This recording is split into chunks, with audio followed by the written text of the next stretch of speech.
Segment of the show for today.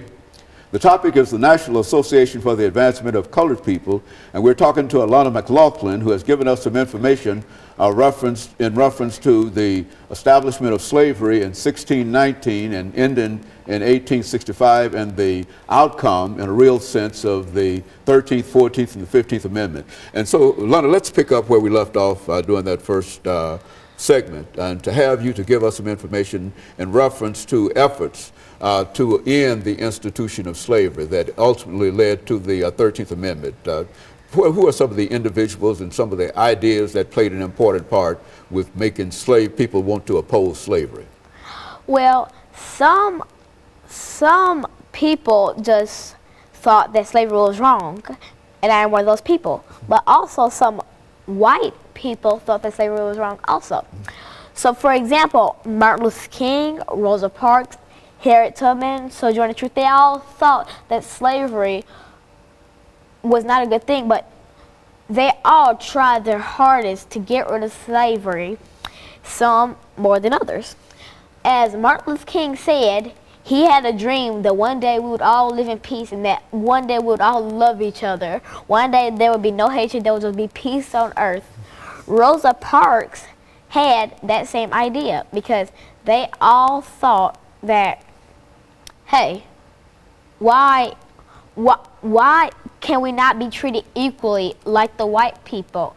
Are they better than us? Because every person in the world is the same in God's eyes.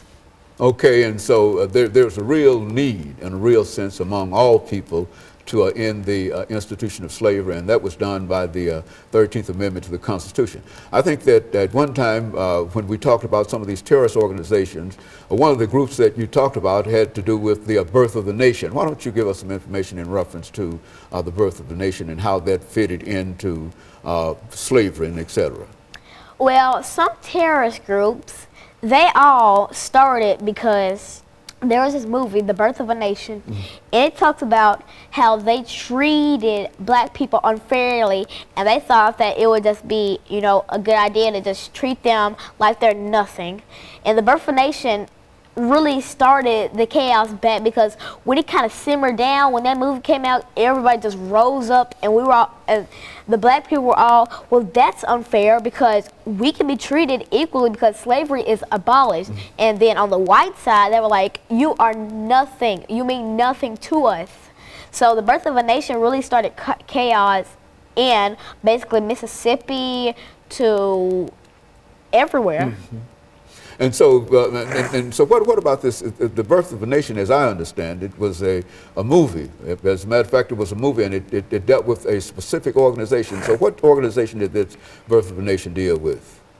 Well, the movie, it started the third Ku Klux Klan, and it started them up because it reminded them that the former Ku Klux Klaners said that they are going to push black people back into slavery, and they are going to work till they die to make sure that black people do not have the same rights as whites. Well, this was immediately after the war in 1865, but the organization you're talking about was long after even the National Association for the Advancement of Colored People was started. When did this organization start? What was it all about, the NAACP? Who are they concerned with? Well, the NAACP, also known as the National Association for the Advancement of Colored People, started in 1909, and it started out with only 32 people, and they would meet in Maryland, Baltimore, where they would discuss all the issues of black people not having their own rights,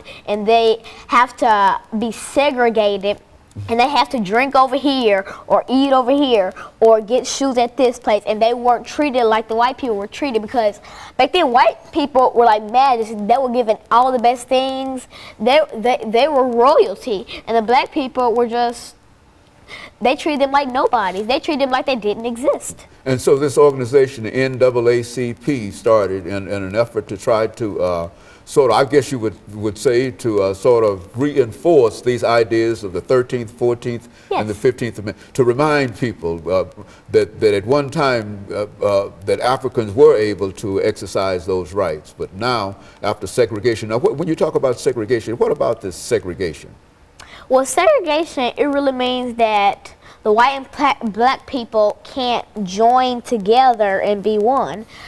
It has to be either white people over here or black people over here, or just, you know, throw away the black people and just keep the white people.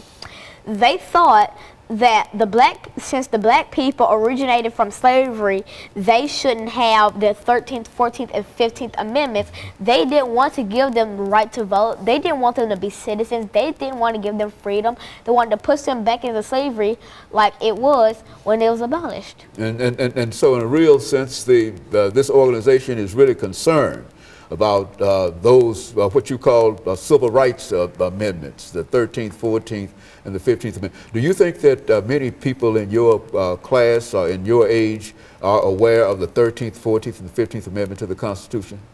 No, they're not. More youth and more of the teenagers or growing people up, they need to learn that their heritage came from slavery. Every black person in this world needs to learn about their heritage, because their heritage was struggle, fighting for their lives, and fighting for their 13th, 14th, and 15th Amendment. And so it's important that people your age, 9 years old, be familiar with some of the things that happened in the past, so that they might be able to do better today. Is that what you're saying? Do you find any efforts made by other young people your age to do that, to organize and help folks? Well, I started a club to stop bullying, because I fear that bullying really ties in with what the National Association for the Advancement of Colored People, that's what they wanted. They wanted to stop bullying. They wanted to stop the white people from pressuring and fighting with the black people. They wanted to stop white kids from beating and killing the black kids. They wanted to make them one. They just wanted them to combine to make a sea full of colors, to make a world with no hate. And so, so those are some of the ideas that you think that are sort of current among the people of your age group. Do you speak about these kinds of things to other students often at school? Yes, I try to encourage as many people as I can to organize things and to stop all those causes, like to stop drug use, to stop drinking, to stop basically substance abuse, or basically bullying, or suicide, homicide, or murder. Okay, and of course, let us take a short break for this second commercial break, and we'll be back with you following this short commercial break.